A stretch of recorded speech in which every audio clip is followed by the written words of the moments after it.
Today I'm going to show you how to make a superfood that'll last a lifetime without refrigeration.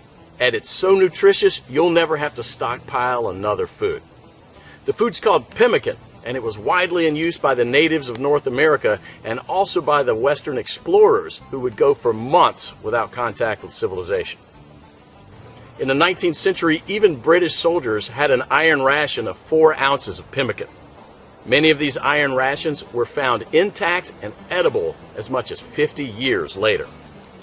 So let's just avert our gaze from modern survival thinking for a minute, and let's think about how the guys who explored the West 150 years ago did it.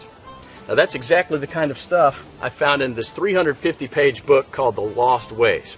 It's probably the only survival book I've actually enjoyed reading, and you won't believe the survival things we've lost to history. Now I found the pemmican recipe on page 48, and I decided to give it a go. Natives used whatever was available to them at the time. Bison, elk, moose, deer, but nowadays people just use what they can buy. You just need to remember to select a low-fat red meat, and beef is perfect for this. So you'll need 6 pounds of beef, 2 pounds of rendered beef tallow, and 1/3 cup of strawberries or blueberries. And that's it. Don't include nuts, seeds, vegetable oils, grains, beans, or dairy products of any kind. Now the first step is to dry the meat and blueberries. First you need to slice the meat very thin. You can use a very sharp knife like this one, or you can keep the beef in the freezer a few hours before slicing it.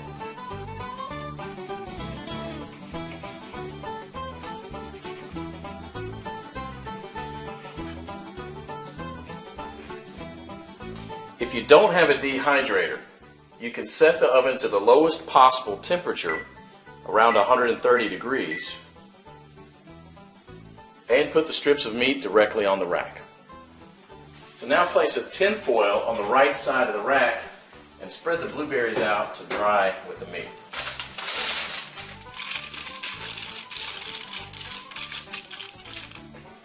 Place the rack back inside and crack the oven door to prevent moisture buildup. Let this dry for about 15 hours or until it's crispy. 150 years ago, people dried their meat by building a wooden pyramid over a small fire and hanging the meat slices on that. After 15 hours, this is what you should get. Toss it in the food processor until it becomes a powder. Do the same with the blueberries. In the old days, they grind it with a rock to crush it into a powder. Generally, well-dried meat will weigh just slightly less than 1/3 of its raw weight. Therefore, 6 pounds of raw lean meat will yield about 2 pounds of thoroughly dehydrated meat. For our next step, we need to cut the fat into small pieces about 1/2 inch square.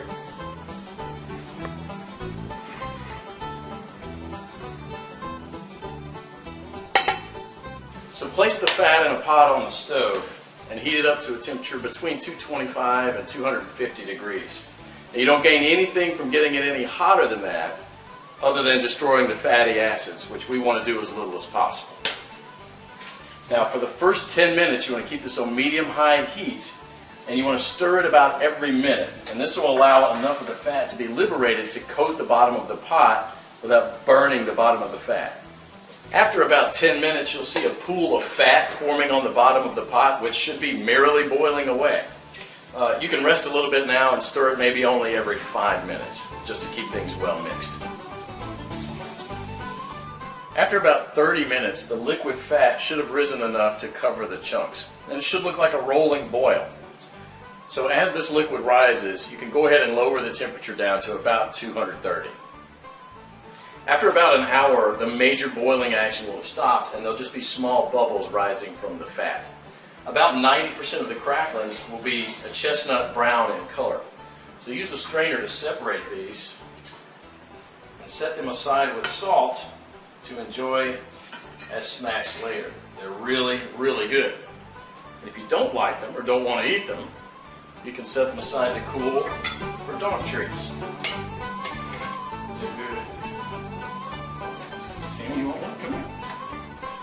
We now have to weigh the amount of ground meat and the amount of rendered animal fat. We have to have the same quantities, so you'll probably have to remove some of the excess fat.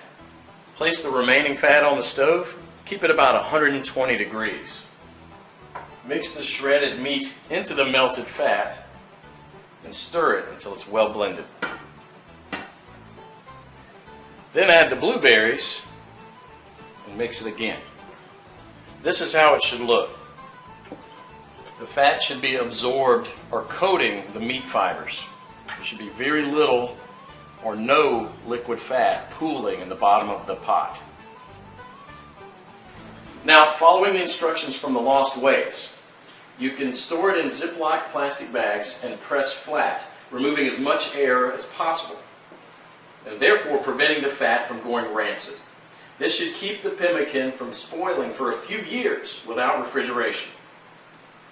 So let's do that. And here's what I got. Pemmican is the ultimate survival food, no matter if you want to bug out or bug in.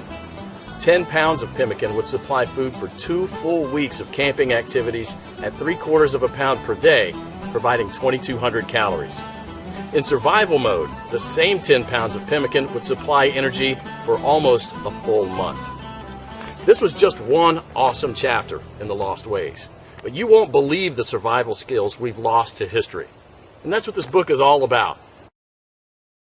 Visit our website now to watch the full video presentation by clicking the link in the description.